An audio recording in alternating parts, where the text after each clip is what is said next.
I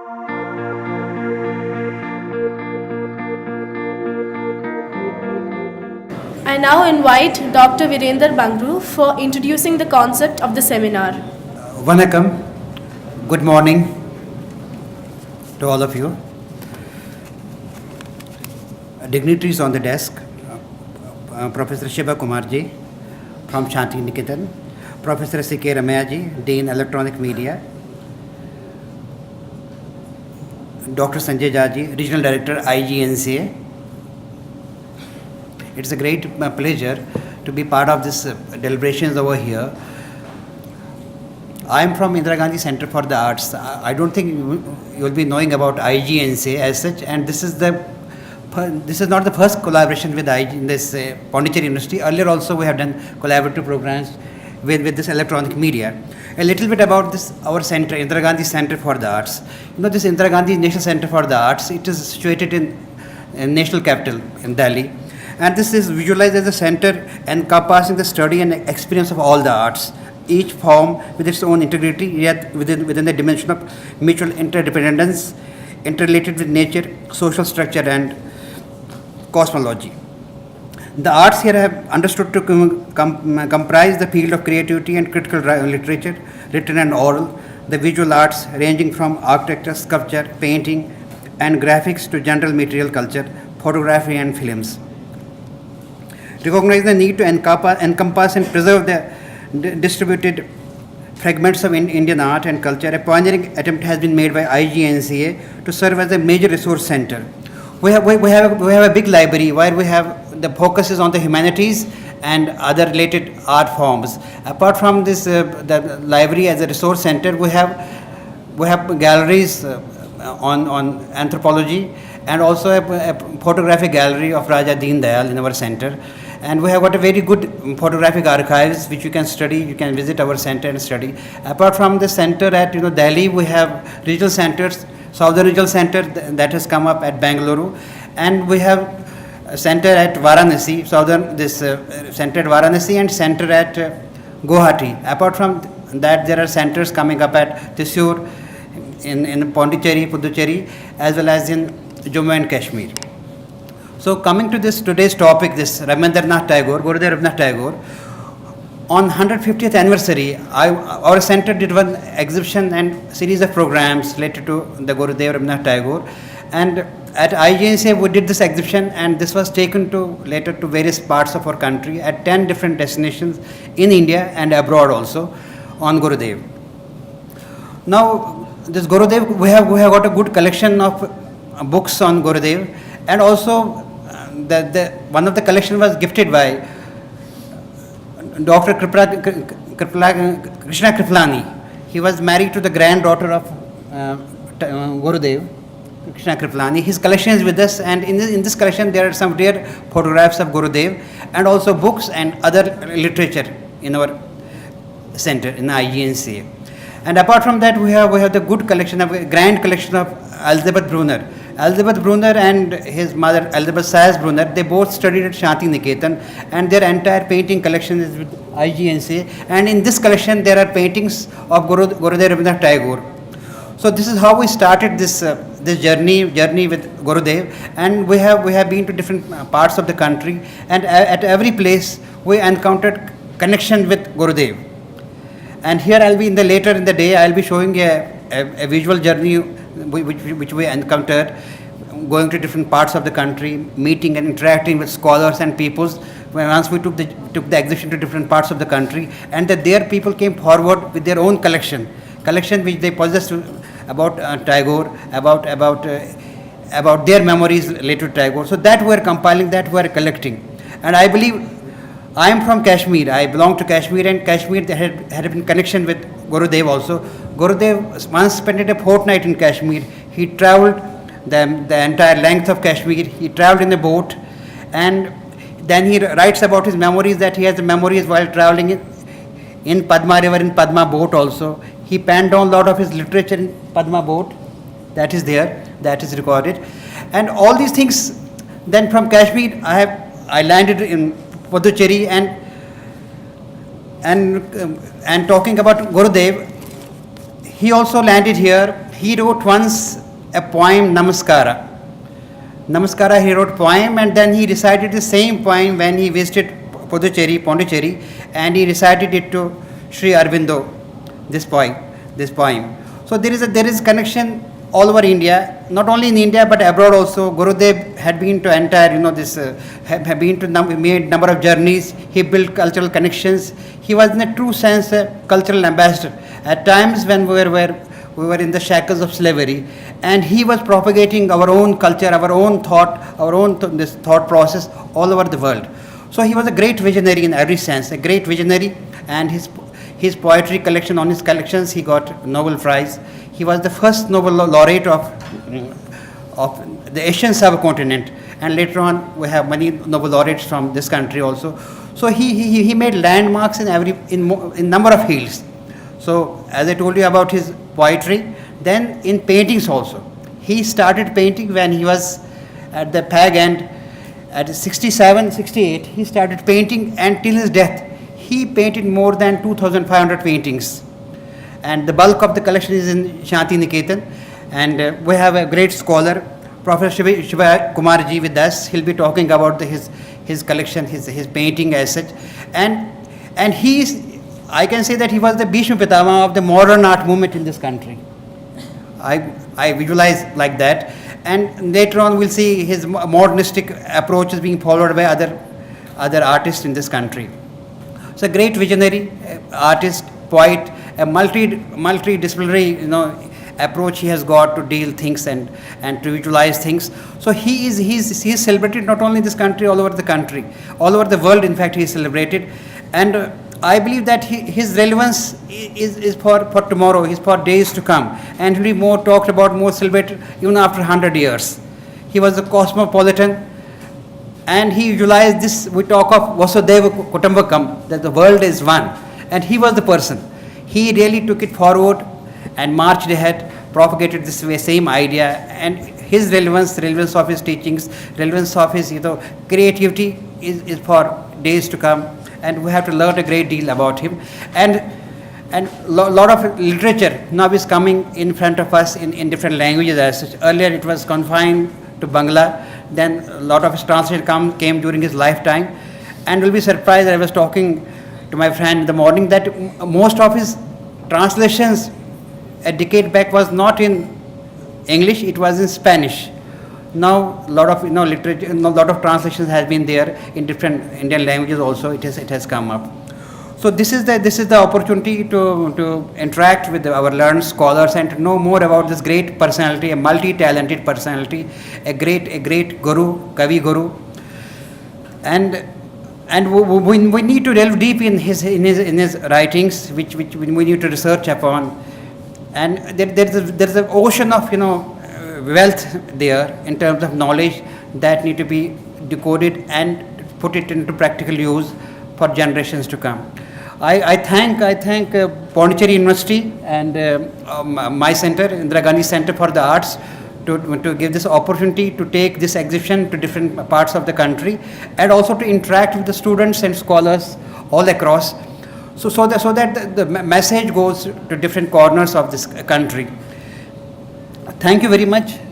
Thank you for interaction. And in the afternoon session, I'll be talking more about the journey which we encountered during our visit to different parts of the country. Thanks a lot. Thank you.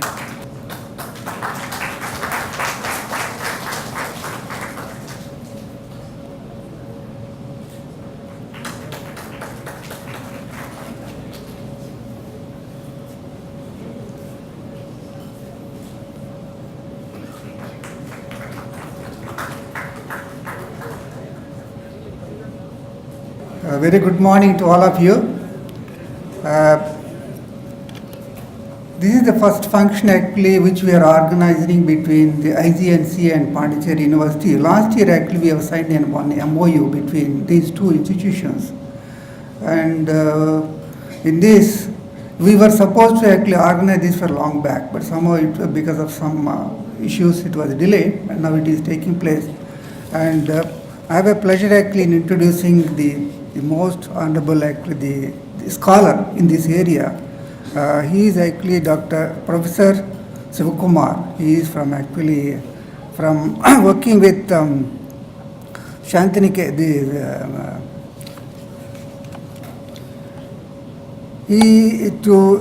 I feel actually a pleasure in introducing him. His name is Raman Shivkumar. He is a well-known Indian contemporary art historian, art critic, and curator. His major research has been in the area of early Indian modernism with special focus on Santiniketan school.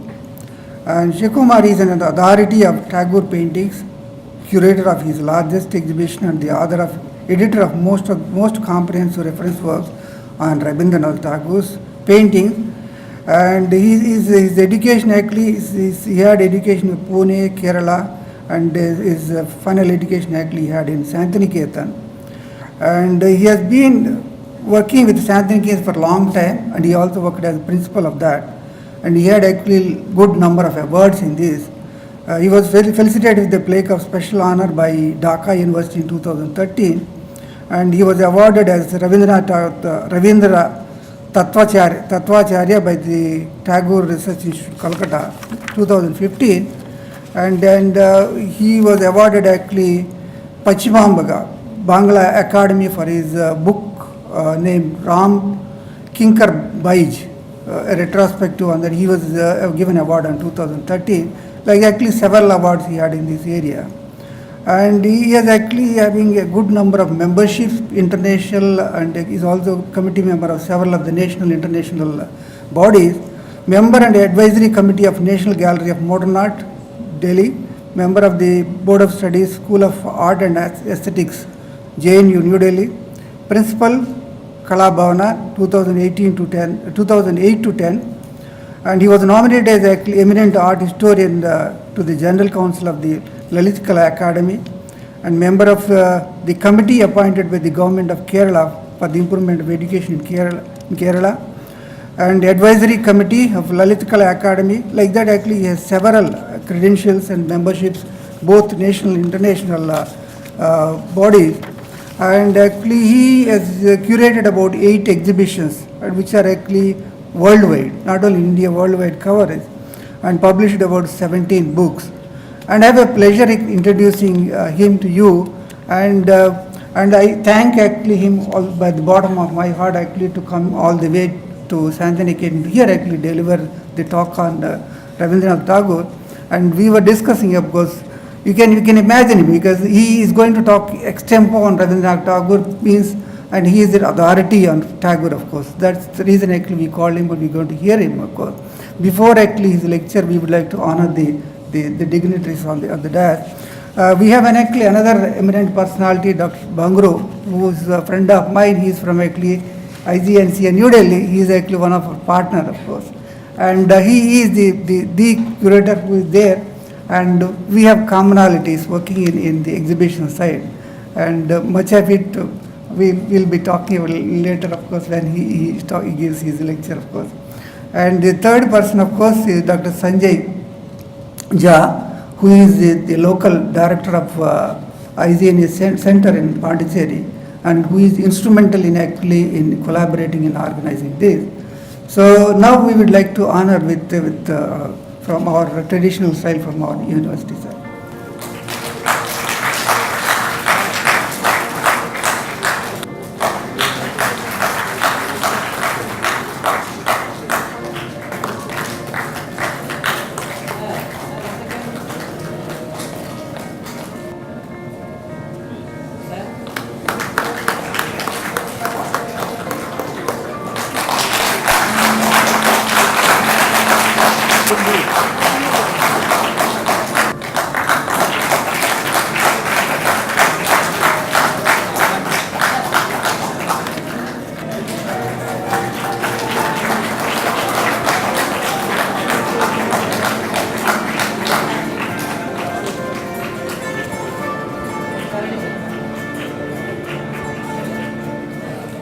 We will now begin on the session on Tagore as an artist by Professor R. Shivakumar, Professor, Department of History of Art, Kala Bhavana.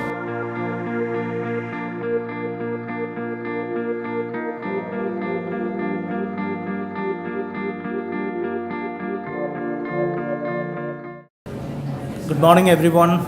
And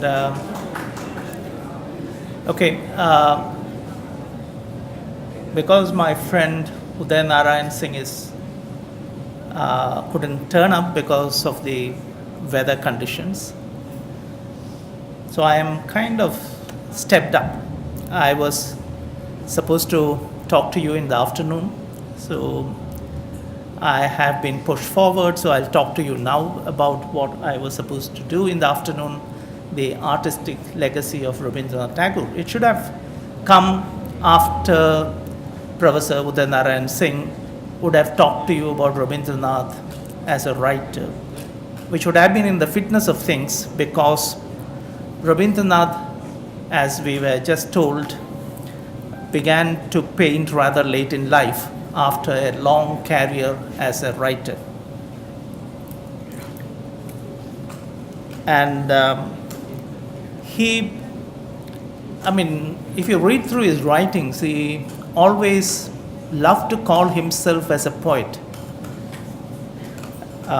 He did many other things, but he introduced himself as a poet. And he said, "I am a poet primarily." And he did this rightly so, because he has not only written some of the most enduring poetry of modern India, definitely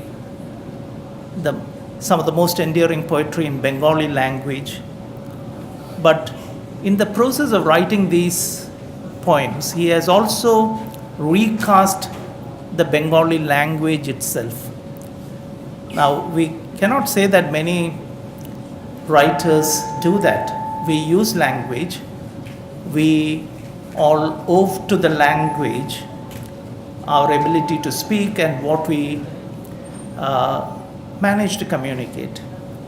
But in rare cases like that of Rabindranath, they also shape the language, and in the sense, shape the language, shape the possibilities of communication that people who come after him, enjoys in that particular language. So I think he was not only the poet who wrote in Bengali, but he was also the poet who shaped Bengali. So I think his claim that he is primarily a poet really stands validated. Yet, towards the end of his life, he lamented that he wrote so much poetry. Why did he lament that he wrote so much poetry? Because he felt that poetry would lose its validity, its power, its vitality when the language changes. No language remains the same. Language would change. Maybe it will change over a few hundred years, but it does change. And once language changes, poems lose their vitality, because like the way we read Shakespeare, or maybe we go to the Vedic literature, you probably can't do with contemporary English or contemporary Sanskrit. We have to have dictionaries, we have to know kind of things. So the direct, powerful contact that language makes with a reader or listener, when that language is alive and at a particular stage, is lost eventually. So this is why he lamented that as a writer, he probably might at some point have problems. But he thought that his plays would kind of remain longer. He also thought that his music might remain longer. They will all fare better. Why do plays fare better than poetry? Because plays talk through characters, and the characters are still alive. Even if you're watching a film in a language which we do not know, we probably get something out of it, because we can see how the character is shaped. We can probably, even without knowing English, probably watch an English performance of Shakespeare and get something out of it. So characters linger longer and they sometimes do outlive language. Music, in a sense, can also outlive language.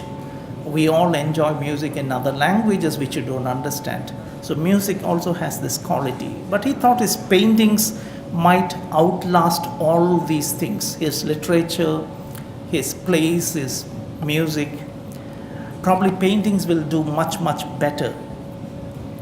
And it will have a wider audience. Because visual can weather these changes of language much better. Rabindranath himself thought, and here we might not all agree with him, that the visual is like nature itself. You can always make a direct contact with it. And therefore, irrespective of which linguistic group you belong to, you probably will respond to his paintings, and therefore his paintings will live much longer than everything else he did. Now, so in some sense, there is some legitimacy in our looking at his paintings, in a place like this. Now, Tagore's influence on modern Indian art went beyond his own achievements as a painter. His achievements as a painter was great. We'll come to that. But actually it went far beyond that. In fact, his impact on modern Indian art preceded his emergence as a painter by several decades. He began as a critical and very influential interlocutor and became a painter only much later in his life. So we shall look at both these aspects of the impact on Indian art before he became a painter, as a critical interlocutor, and his impact as a painter, and what did he do as a painter. Also, in a sense, talk about why it took Rabindranath a long time to become a painter. This will also be looked into. Since, Udayanarayan Singh is not here, maybe it might be appropriate to remind you that Rabindranath was born into a highly talented family.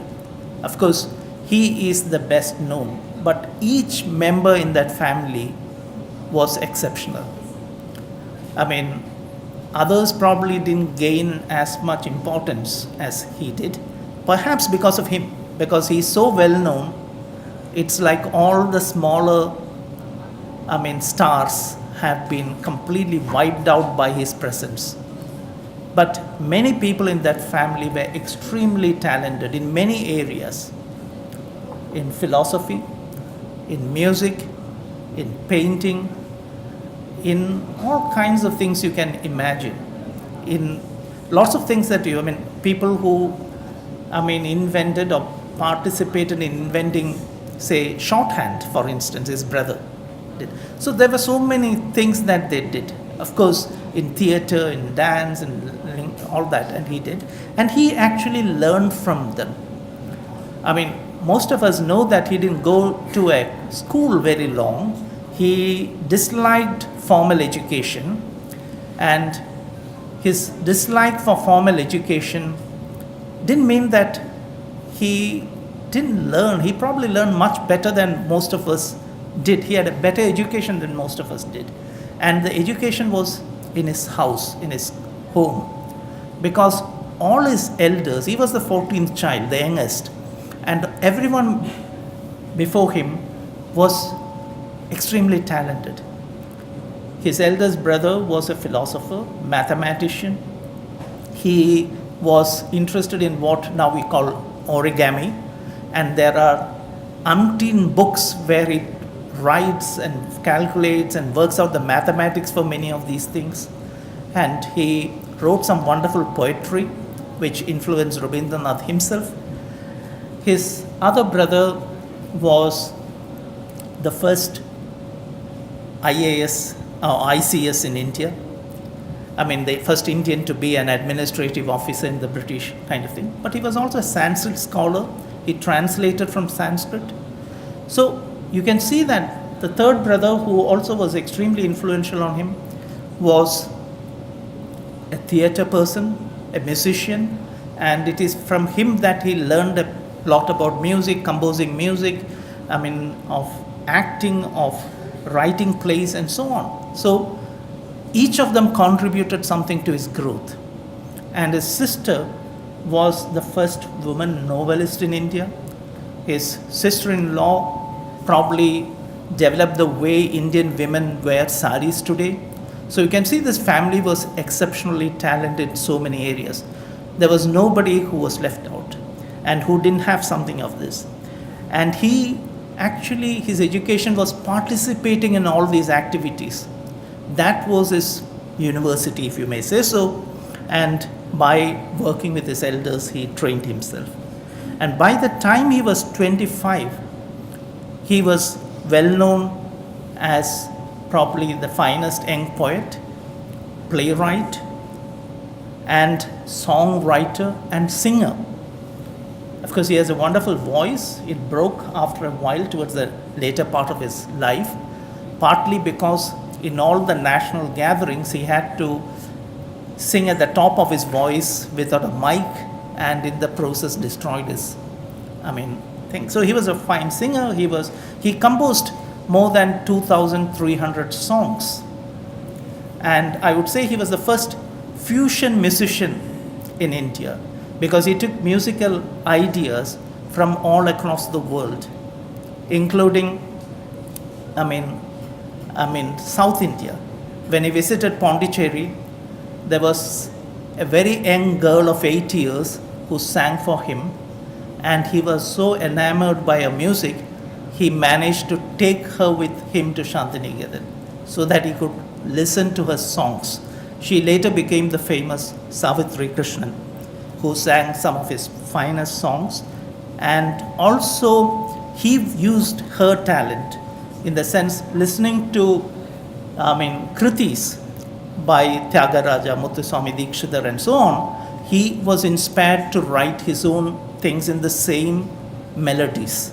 So it was a great inspiration. He took from European music, he took from folk music from different parts of India. He learned a little bit of Hindustani classical music, so he took from that. So a musician who put all these things together in his music. So he was all that. So by 25, he was well known in all these areas. And his brother Jadindranath was an artist. His cousin Gunendranath was an artist. Their sons, his nephews Gaganendranath and Amanindranath, were very well known artists. And by about 1900, they were considered to be the leading figures in modern Indian art, and which later came to be known as the Bengal School. Now, under these circumstances, he worked on all these areas, got everything, and he wanted to paint. He thought, this is one area that at 25 he still felt he hadn't actually made any progress. He tried painting, and we know that in his writings, in his memoirs of his first 25 years, he writes, "I am spending the afternoons drawing." And when he was 40 years, he also writes again to his friend, the scientist Jagadish Chandra Bose, that saying that I am spending my afternoons painting. And he says, it's like a mother who is lavishing all her love on the ugliest of her children. So he says that he is probably least competent in this area, and he is trying to, still lavish all his affection on art. And he says in this, letter, but don't worry, I am using the eraser more than the pencil. And no great artist, he mentions Raphael, is going to be challenged by what I am going to do. So they can all rest peaceful. And Yet, 30 years after he wrote this letter, he had his first exhibition of art in 1930, May of 1930, in Paris, which was considered to be the Mecca of modern Indian art. Okay? And following that exhibition, in that year itself, he had his works shown in Germany, about 4 places. It traveled across right up to Soviet Union. In Moscow it was shown, and then it flew to England, to America, and perhaps Canada. So he was shown about 12 to 14 places in 1 year. The whole year was like he was conquering the world with his paintings, almost the same way as his poetry was recognized by the world in 1912 and 1913, which he got his Nobel Prize. So there's this question, why this man who was so talented in everything? By 25, he is considered to be a fine poet, dramatist, actor, singer, composer, and so on. Why didn't he develop as a painter in spite of his best efforts? Probably the answer would lie in what he liked as an artist. The first reference we have to art in his writings is around, I think, 1893. In a letter he writes, while he was on that boat Padma, which we kind of think in Shilaidaha, and he writes a letter to his niece and says that this morning I have been spending the whole morning looking at Ravi Verma. And he says that maybe there are a few anatomical inaccuracies in his work, but its subject matter is Indian and it arouses the sentiment of any Indian, therefore, and it is highly appealing. Now, he would describe it. Also in that letter he uses the word, it is the joy that comes from hope that a great modern tradition of Indian art would come. Now, 5 years later, in 1898, he writes another essay praising this young art student, sculptor G.K. Matre. He was a Bombay J.J. School art student. He made the sculpture very realistic of this woman going to the temple, and this was considered to be an achievement by any Indian artist at that point of time. And he writes appreciating this young student and saying how much realism, how much of everyday life that he brings into the thing. And the Indian ideal of the female form is expressed here. So he is very appreciative of that. He also writes, the same time as he's writing to his friend J.C. Bose, he writes, of his another nephew, J.P. Ganguly, who was a painter, who painted in the realistic manner also. And he was illustrating this scene from Banabhatta's Kadambari, and he says, this is what Indians should be doing. They should look at Indian subject matter, literature, and paint those things. Now, you can see that at this point of time, he is interested in Indian subject matter, but he is appreciating everything that is done in the Western manner. Ravi Verma to J.P. Ganguly. And this was what all his contemporaries did. The people, rich people in India at that time, educated people in India, they all appreciated this kind of art. They thought this is the model for art. Now, why was it? I'm not going into it at the moment because that's not what we can do here. But so he just subscribed to the model of art which was available at that time. He didn't have an opinion of his own at that point of time in 1900 about art. It was something that he appropriated from the other people. Now, I refer to his nephew, Rabindranath, and around the same time, he was doing paintings like this. Now, these were people who left the approach that we saw with Ravi Verma or Matre or J.P. Ganguly, and these were people who tried to adopt a new method about Indian art. They thought Indian art should not be limited to just the Indian subject matter, but Indian art should also involve Indian styles of painting. So it is not the subject matter, but let us say the language of art should also be Indian. Now, why did this happen at that moment?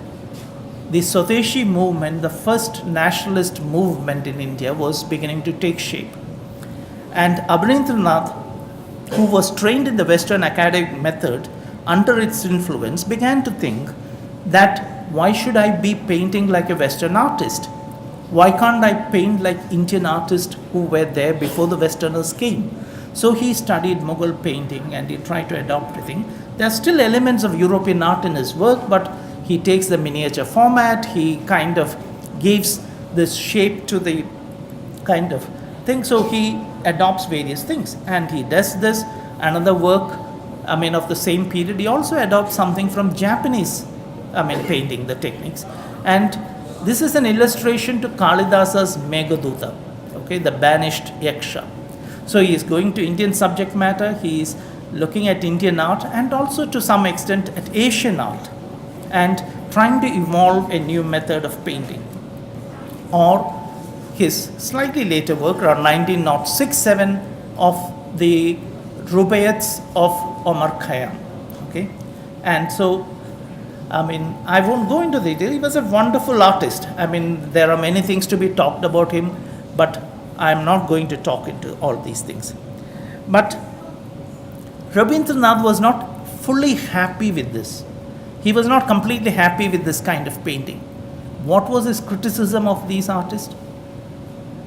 He said, okay, it is Indian, all right, but the subject matter is historical. The subject matter is too literary. He is changing because you can see what he liked before and what he is now liking in around 1904 in the middle of the Swadeshi. He has already changed himself. He says these are very small. It is too much, in the realm of the past. It doesn't respond to contemporary issues of India. And if you remember, by this time, he was also talking critically to the Indian nationalist. In the Indian National Congress meetings, he was telling that our problems are not spiritual, our problems are social, and we have to address this. The leaders should not be going and petitioning the British government saying that do something better for us, but we should do something better for ourselves. And he was talking much before Gandhi about what we should do for the peasantry, how we should bring up and all that. And he thought his own position, was that it should be in the area of education, because he thought education was the area which would change. So I will probably talk a little bit of all that in the afternoon when I am going to substitute Professor Udayanarayan Singh. But he was critical of this art because of these matters. Now, he thought a modern Indian art should respond to modern India. He should articulate the problems of modern India. And he thought that modern Indian literature and art should not be parochial.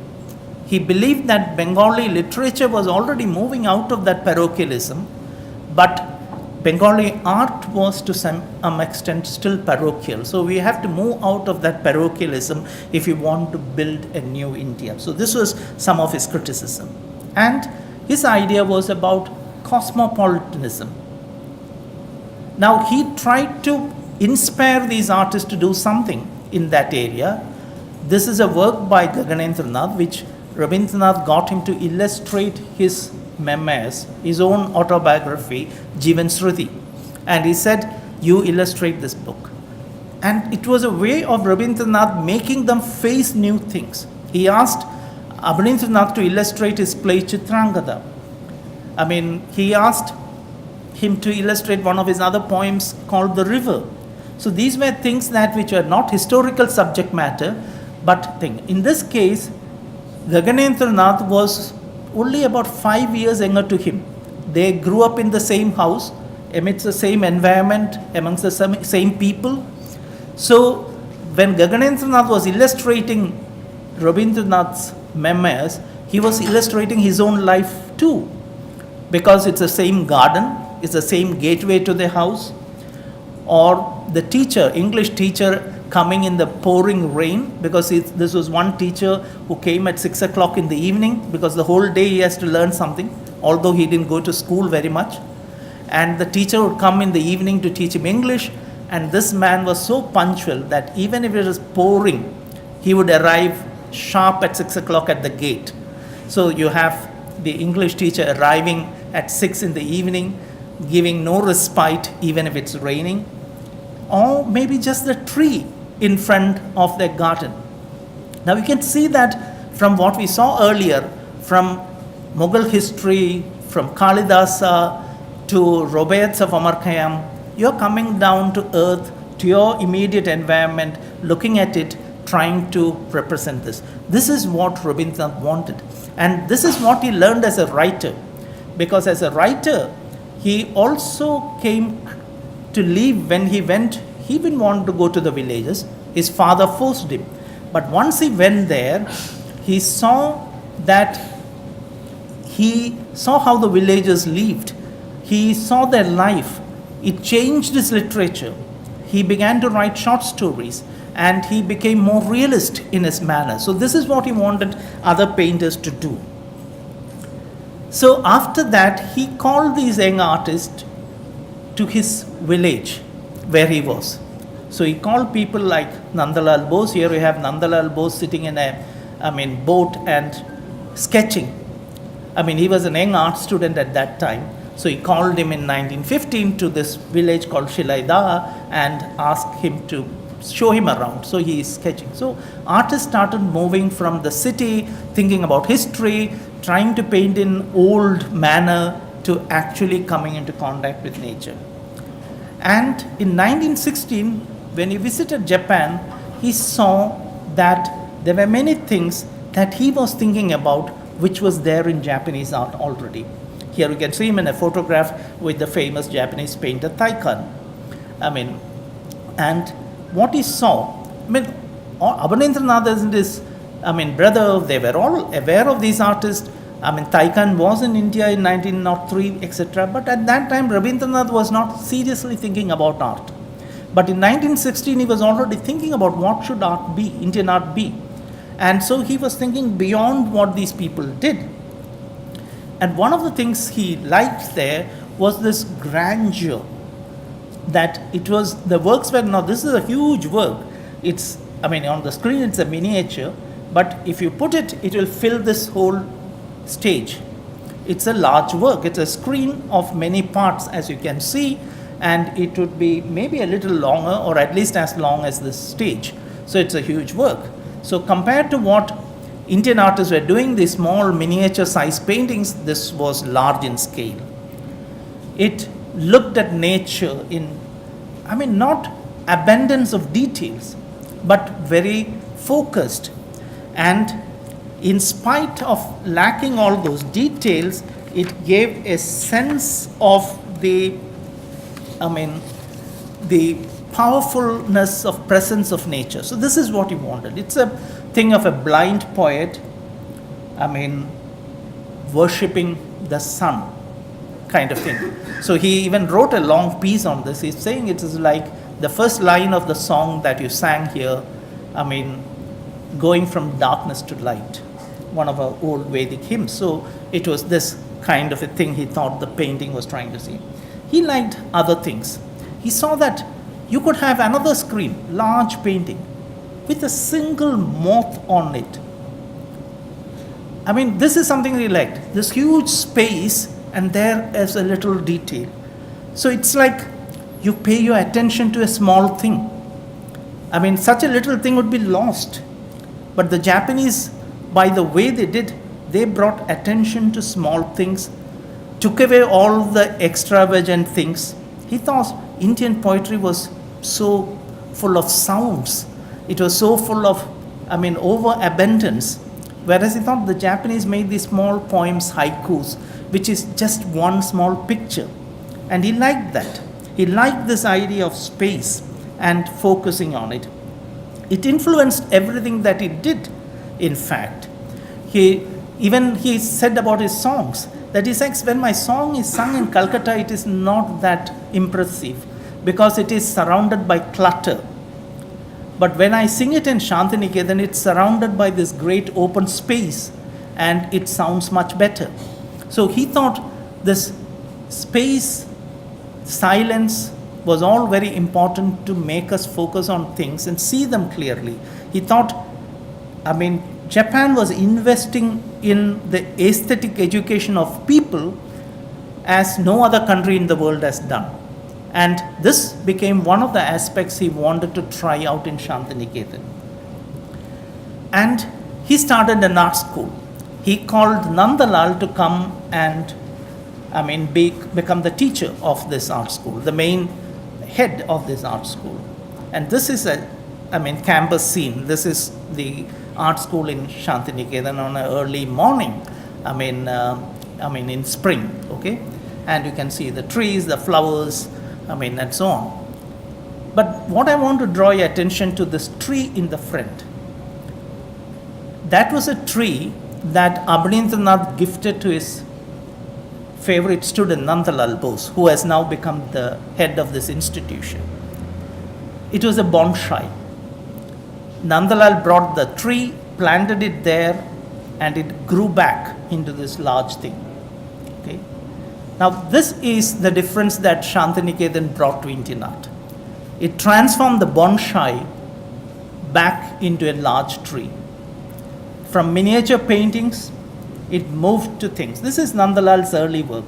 He was like his teacher, small, in the same technique, of Sati, miniature, and so on. But when he came to Shantiniketan, he started taking in much more. He absorbed more of our traditional arts. He also looked at Japanese screen much more. And you can see he's painting murals. This is a detail of a mural. So from those small little paintings and kind of thing, moving into large subject matter. This is a play by Rabindranath that he paints. These are all details of murals. So they are very large works. So it is not like what his teacher painted, or about common life, people. And Shantiniketan really brought this change from history to contemporary life, from urban life to the life of the poor people in the villages. And these are great changes. Before that, we never had an art like this.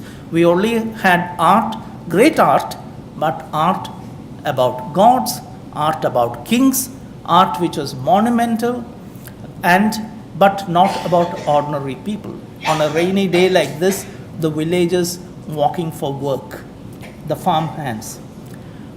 They were also slightly reclusive. Another artist who studied under Nandalal, and very important, Vinod Bihari, it's a self-portrait. You can see there were people who tucked away themselves in the little spaces and tried to work. Very, very involved deeply. And he did the scroll. This is again part of a large picture. Like the Japanese, they did scrolls. Vinod Bihari did many such things. And you can see it's a portion of a scroll, which just shows the nature around, the villages around. So you can see that these things can be talked about. We can be painted. You are engaging with your reality. Or later, a huge mural which covers about 80 feet, dealing with on 3 walls of a building, dealing with the medieval saints of India. And I don't want to go into detail, but we could go into a whole length lecture on any one of these works. So you have Tulasi Das at the center, you had Kabir and others in the previous, you have Sur and Guru Gobind here, and so on. So you can see it is dealing with history at a different level altogether. And it was painted in end of 1946, beginning of 1947, when we are on the edge of gaining independence, but also India was beginning to experience communal rights. So going back to these medieval saints was a way of thinking about what India do we want to build, in a sense. And it's one of the greatest. There are internationally critics have thought this is one of the single most important paintings done by a modern Indian artist. And it has been included in international anthologies of modern European world art in the 20th century. So a great painting in itself.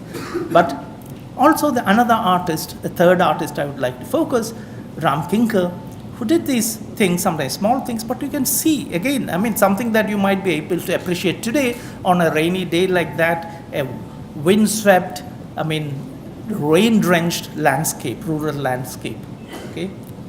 And people, the tribal people around Shantiniketan, and he begins to look at them with great empathy, or do these huge monumental sculptures. Can you think of one sculpture in India at this time, 39, when, 38, 39, where you have the ordinary person in the village done in this scale, much larger than life, standing in the middle of a university. I mean, it was a complete change in the way we think about people. Okay? So this was what Rabindranath was bringing out. The man behind all this was Rabindranath. The way he was interfering with Indian art, pushing Indian artists to move in new directions and getting them to do these things, giving them these opportunities, giving them these ideas. So he was the person behind all of this.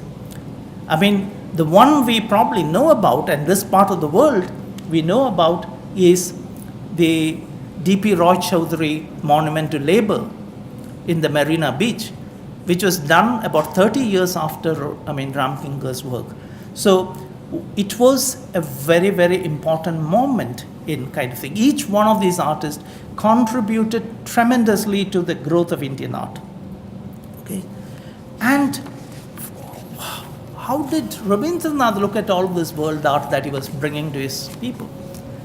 When in one of his letters he says that he went from Japan to America. He said, if I was coming back from Japan to India, I would have brought all the objects they use in their daily life. They are so beautiful. And this is a Japanese piece of pottery. I mean, like the one you would have appreciated. Now, look at this. I mean, a European painting of the same time. I mean, who looked at Japanese art and took that inspiration. The famous artist Klimt, Gustav Klimt. Okay? And he was traveling all over the world, not only to Japan, to Europe, to America from 1912 onwards. And when he traveled, he looked at the art of all these places.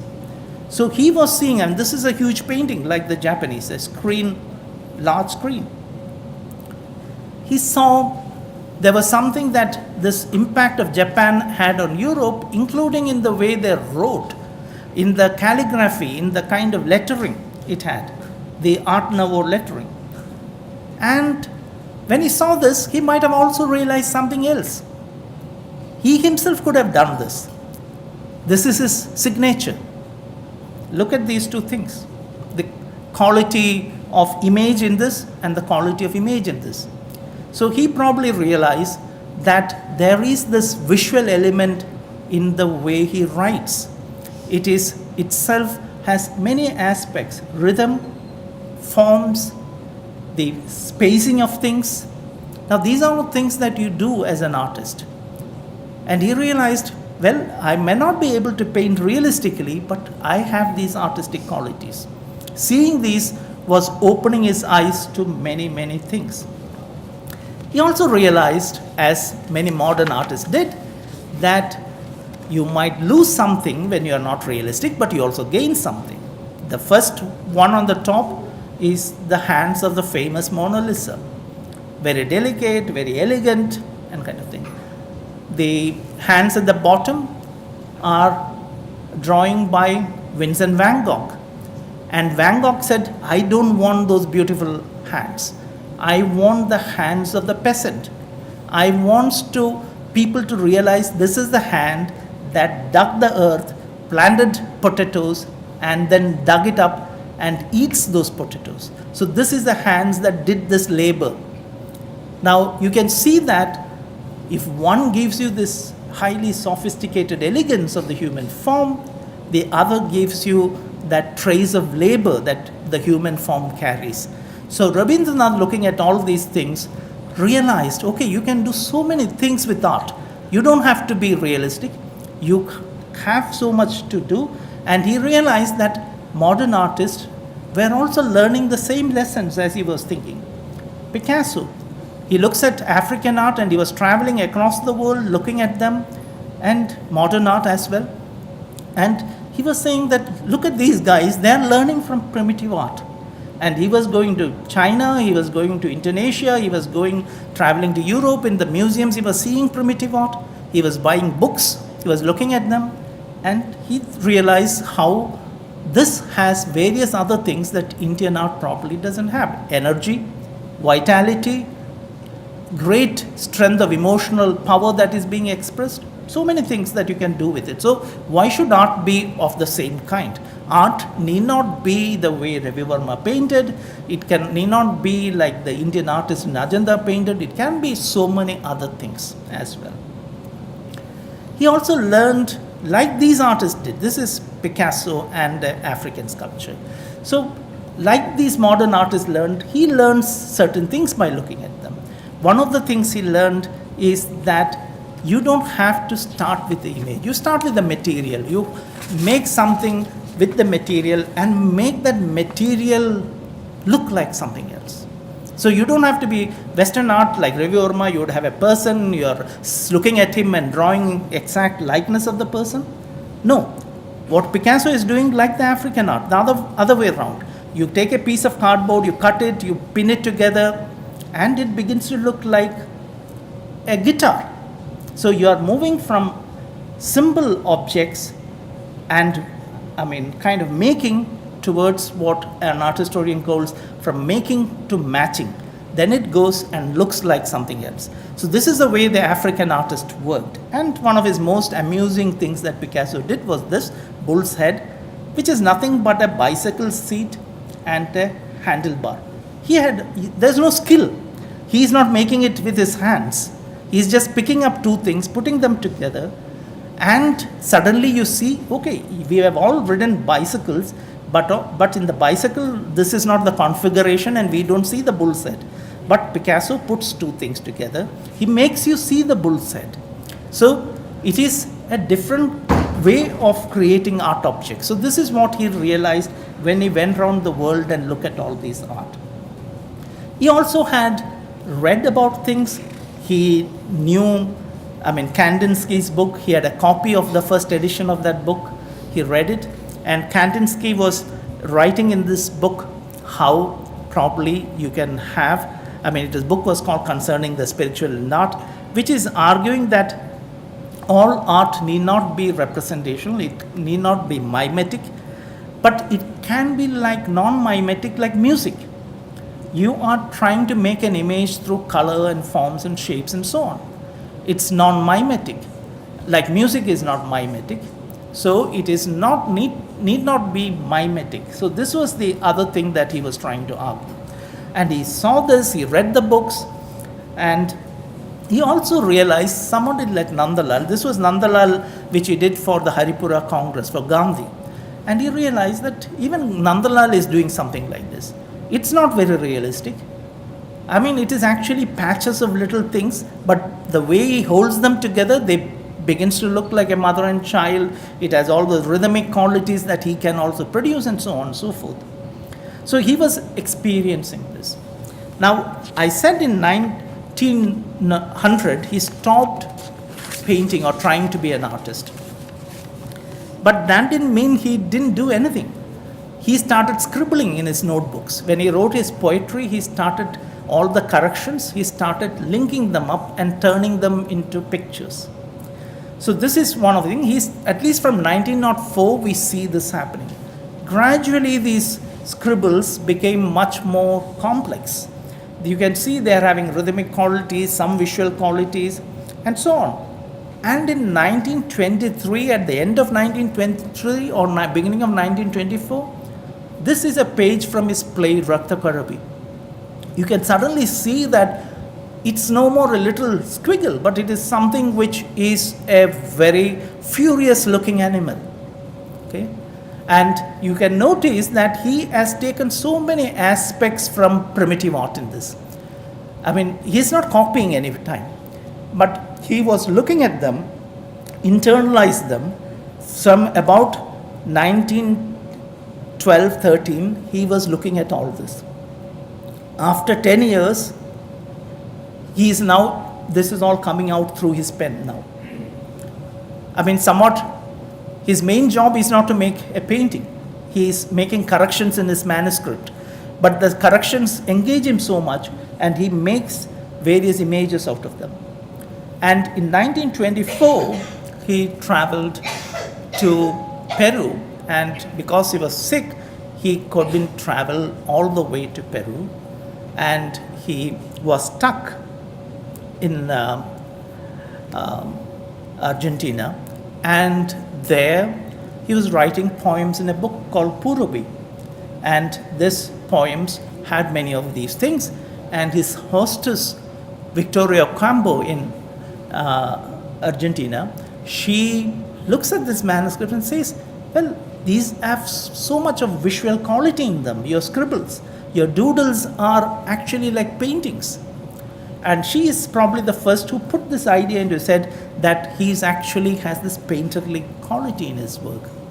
And you can see in this, it is taking so many shapes. You can make these doodles are actually becoming very, very expressive. And finally, you can see pages in that manuscript where the poem has vanished. The whole poem has been struck out and it has become an image. Okay? Or things like this. So each time a poem is struck out, it doesn't mean that you get the same image. And you can see that he kept all the pages because he loved the images. So what is happening? If we say, as a poet, he was putting all his energy using words to create meanings. As a painter, he's doing the opposite. He's erasing meaning and creating presence. So if poetry is about meaning, painting is about presence, at least for Rabindranath, okay? And when we look at it, we might think that he's absolutely the only guy doing this. No. I mean, go back to the Renaissance, and this is a page from the notebook of Leonardo da Vinci. He was perhaps the first guy to realize that doodling is good. And he says artists should doodle. Why does he say that?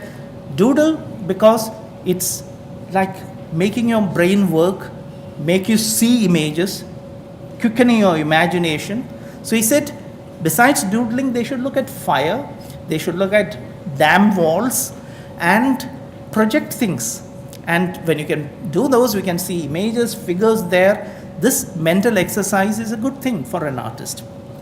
And many modern artists did this. Paul Klee, for instance.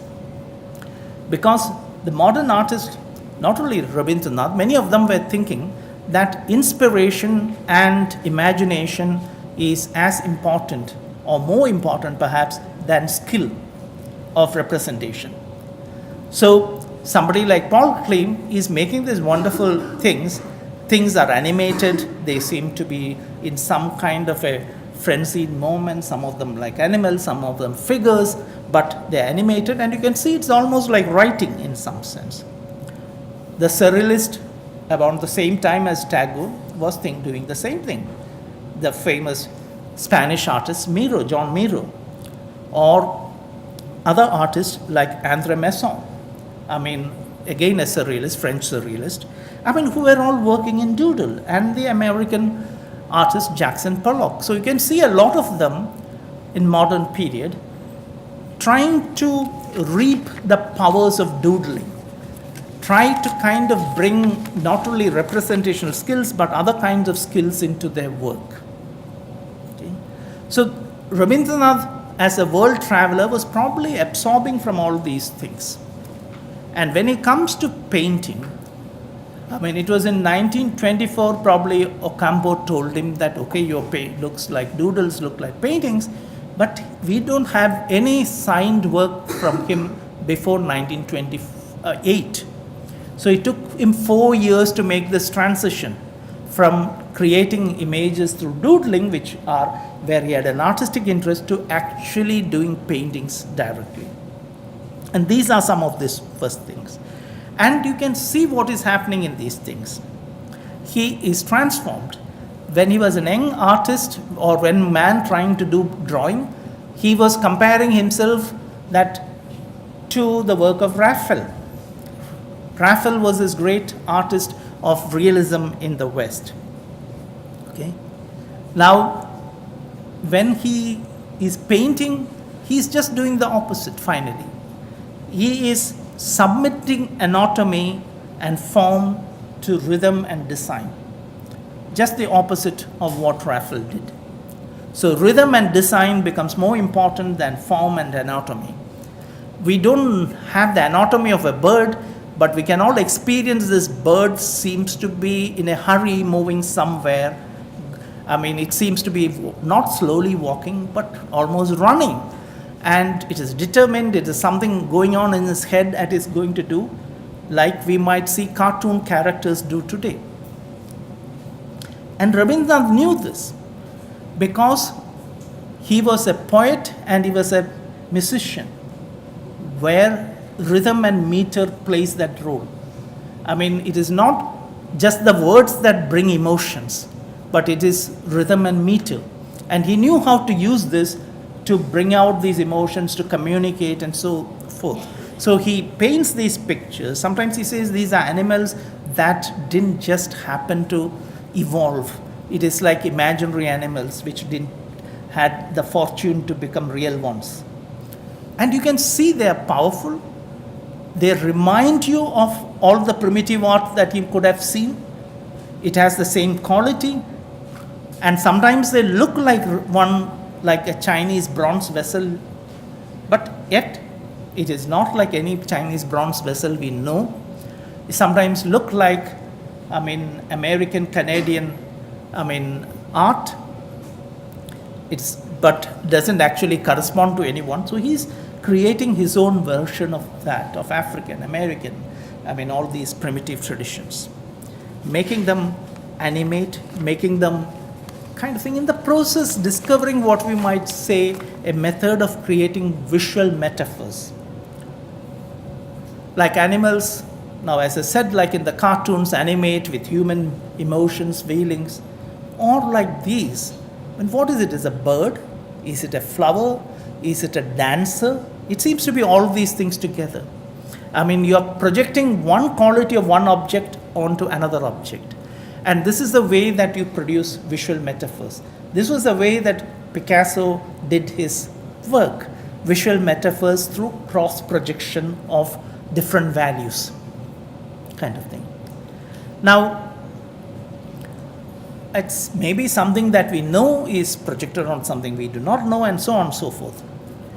The other thing, all his paintings were not of the same kind. He had different interest. Now, Rabindranath was in supreme control of language as a writer. As I said, you will have so many pages where he's debating whether this word is right or this. He is talking about linguistic. He is giving broad directions saying that we should use this word and not this word and so on and so forth. So in a sense, he is an authority on the language in which he is writing. When it came to music, he knew quite a bit of music, but he didn't have that same kind of power. He was not an authority in all fields of music, but he had enough knowledge to be a daring experimenter, to be, as I said, a fusion musician. Take elements from here, put them together, and he had no doubt about what he's doing, and he was sure that he was doing the right thing. So as a poet, as a theater person, as a musician, he was much more in control over his material. But he knew that as a painter, he was not exactly in the same position. He was a little unsure. But in fact, like one of our teachers said once, somebody asked, what's the difference between Nandalal Bose and Rabindranath as artist? So this Professor Subramanian, who was teacher to most of us there, he said that Nandalal is like a fisherman with a net, with a kind of thing. He can chase what he wants to catch, and he can hunt it down. Rabindranath is the lucky angler. He sits with a fishing rod, but he is so lucky that he catches equally interesting fish. So at the end of the day, both of them have very good catch of fish, but one has all the skills and hunts it down. The other person sits down with the angling rod and gets his fishes. Now, these two were there. Rabindranath was this lucky angler in some sense. But it was not just mere luck. He had judgment. He knew when to tug it, where to stop, how not to do things. So he had a wonderful visual sense and he had a wonderful judgment. Now, he said himself, and he was very sure, I think he was the best critic of his own things. So he said, as a writer, I begin with an idea, even if it's vague in my mind, and I write it forth. And as a painter, it is the opposite. I don't start with an idea. I start with something marked on the paper. I put a line, I put some color, and then it suggests something to me. And what it suggests, I try to give shape to that. Okay? And therefore, in both these cases, I work in opposite ways. He says that it is greater fun when the mind is seized upon by something outside of it. It's not in the mind, it's outside of it. Some surprise element which gradually evolves into an understandable shape. So it starts with something that he has no control over, then it gradually emerges into something he can play a role in shaping. That is how he does his painting. So his approach to art is very different from his approach to literature. And one of the things he liked doing, even as a young child, he used to get up around 4 o'clock in the morning and rush to the window. As young children, the Tagore household children were not left out of the house. They only allowed to get out of the house when they grew up. So they were more or less locked inside their rooms with people to look after them. So Rabindranath, all of them write how they looked at the world through the window. And those windows with, as you have in this part of the world, those Venetian blinds. So you lift it and you see bits of reality. So he would go to the window to look at this world early in the morning when it's waking up. And he did this all throughout his life. He was somebody who got around 4 o'clock in the morning and went out and looked at the world. And you can see that his paintings, and then he writes in one of those early letters to his niece, which I quoted in the beginning, in another letter he writes that here the world is so big and I am watching it on a one-to-one basis. There is a world and there am I sitting and looking at each other. So it is where the individual and the world come to terms with each other. And you can see a lot of his paintings of nature are like that. Like this one, there is about 250 paintings that he did, and in none of them, except 2 or 3, there is no human or animal figure at all. It's just plain nature and the man who is looking at it. And in these paintings done at the later, almost towards the end of his life, you can see that it's not often the morning twilight, but the evening twilight that he's looking at. So these were the idea of man being a witness to the world. And this was very important to him. I said painting is about presence for him. And what is the artist? Artist is the witness to the world, to this presence of the world. And he writes before he died, a couple of months, just not even a couple of months, about a month before he died, to the painter Gemini Roy. And he says this: if you can be a witness to the world, this is the artist's job. And if that can be done, your job as a painter is done. That is your job. Not to do things as you think, maybe not to tell stories, not to kind of thing, but be a witness to the world. And that is the most important reason why paintings are done. And witness in the world doesn't mean always there may not be stories, but it is like watching the world. Now you can see sometimes, he was a writer, but they did two things. He never named his paintings. He refused to name his paintings. I mean, he would have given the most beautiful names you can think about as a writer. In fact, if you walk through Shantiniketan, almost all the house names in Shantiniketan are lines from his poems. The whole place is full of things taken out of his poems. Everybody finds name for children, for thing, and he also named children. I mean, that he was one of his, a hobby which was forced upon him. People went to him and asked for a name when a child was born, including the famous Amartya Sen. I mean, the name was given by Tagore. So he was there naming everything, and people continue using, words from his poetry to name everything in Shantiniketan. But he refused to name his paintings. I mean, people asked him, why don't you name your paintings? He said, no. They are like Sita, foundlings. So they come without names. You name them. He was telling that as viewers, you find the meaning in them.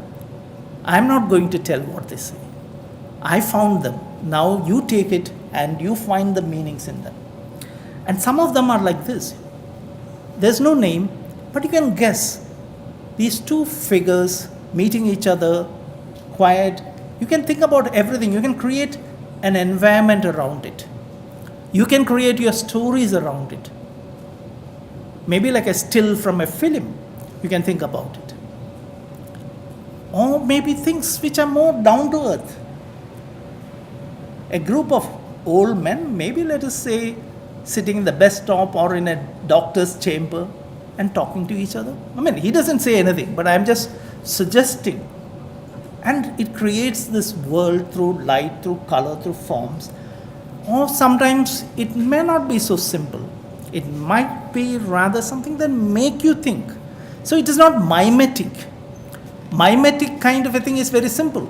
That is when you show something and immediately other person understands the meaning. Okay? Like if you don't know the language, I might say something I want or I don't want or where or point out there, that kind of a thing. But these are not that kind of gestures. But these are gestures that make you think and get involved with these characters, with these figures. That is, we are then trying to enter this world. And he liked using it, including things like chairs or curtains, light, everything becomes characters in his place. He after all was a great playwright. He was an actor. He knew the power of gesture. He knew how light on the stage behaves. So he is using all this. Like modern artist, he decides he won't mix word and image, but all that he knew as a writer, as a theater person, he's bringing into his work. And you can definitely see how it enriches his work, make you think, make you feel, and even simple images become things that make you think about. A woman just moving, the light, the way the shadow falls on her face, a sense of mystery is caught, and you can wait and think about it. And the way he now manipulates his material, usually colored ink, as in this case, is pretty masterful. So one of the things any artist does is how to manipulate your material, and he does this very well indeed. And he tells stories. There are many things about men and women, so I thought I'll show you three to show you how he does that. This image of this woman's yearning, in a sense, the two figures looking at. One with this almost like a samurai-like figure of a male, and this very subtle, gentle, tender figure of the woman, completely almost submitting, a kind of sense of sorrow somewhere as well. This, quite the opposite, confrontation, pulling apart. They're almost, hugging each other, but the heads are pulling apart, looking at each other, staring at each other. If you remember that famous painting by Giotto, where Christ and Judas, Judas goes and hugs Christ, and their heads are pulled apart and they look at each other. Christ recognizes this is betrayal. And this great tension of a gesture of affection and the recognition of, lack of affection. Both at the same time. You can see this kind of thing. He might not have been definitely thinking about that painting, but he does create something like that. Or these stage-like things where something theatrical is happening. Characters with all kinds of things, but we don't know what are the things. So there is paintings, images as, kind of things in which there are seeds within which theatrical moments are captured. Great pictures. We do not know what they mean, but we can definitely see this conversation with two figures, another person standing in the shadows and listening.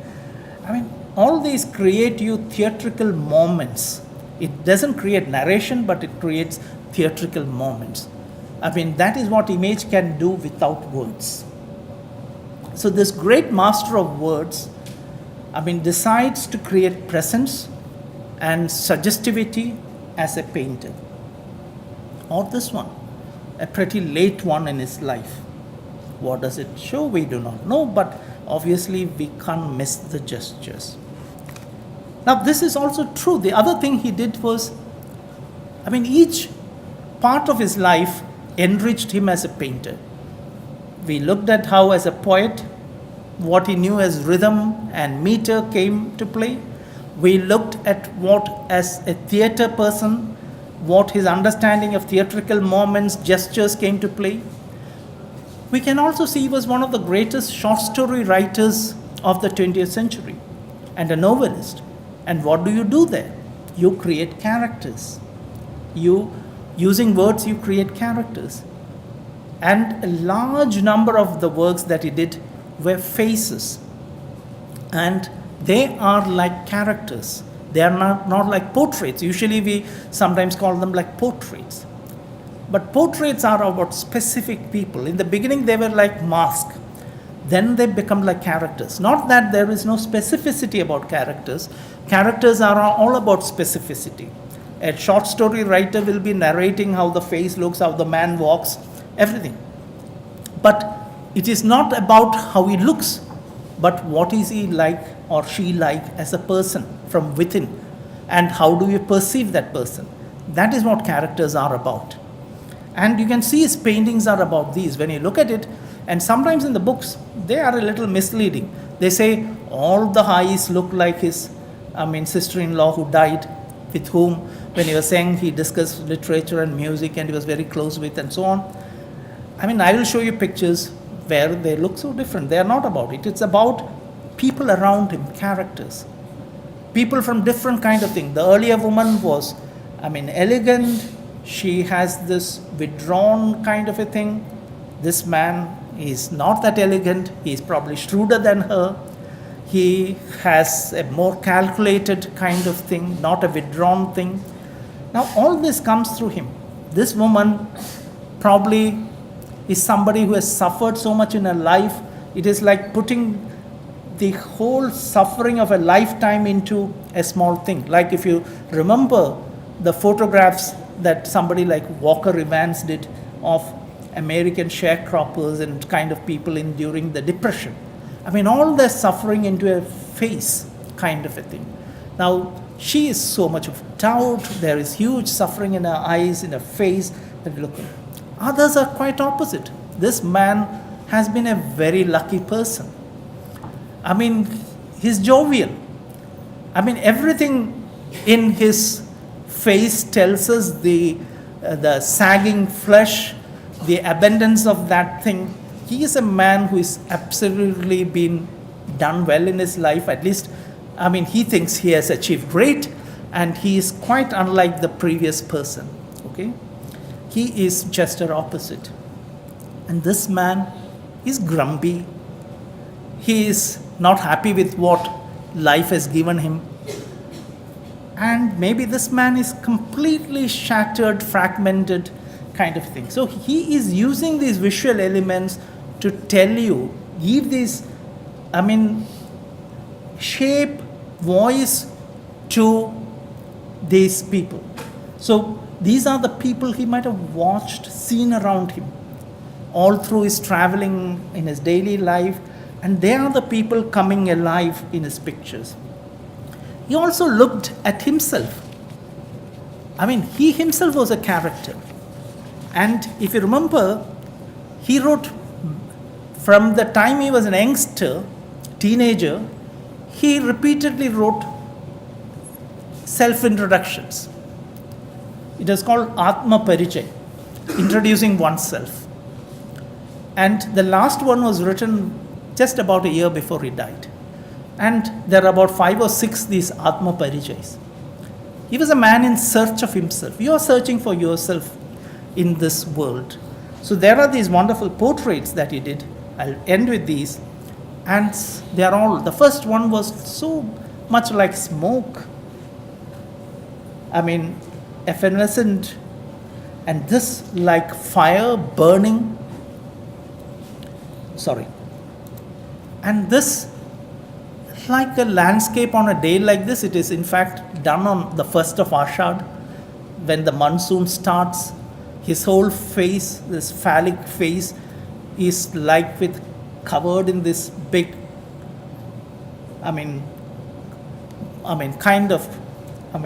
cloud head. And you can think that, all this gives us different images. And then I'll end with these 3-4, which was a cover of his birthday number in 1934. There was a Vishabharati News which had a photograph of him on the thing. And he scribbled over them, his whole habit of scribbling. And he transformed himself. There are about 10 of these. And he transforms himself differently, like a clown, or maybe like a woman. So he was searching for this identity. He was not just that one man you recognize in that photograph. He was looking within himself for this identity. He was trying to unravel himself in so many ways. Now, what does all this teach us? It teaches us that,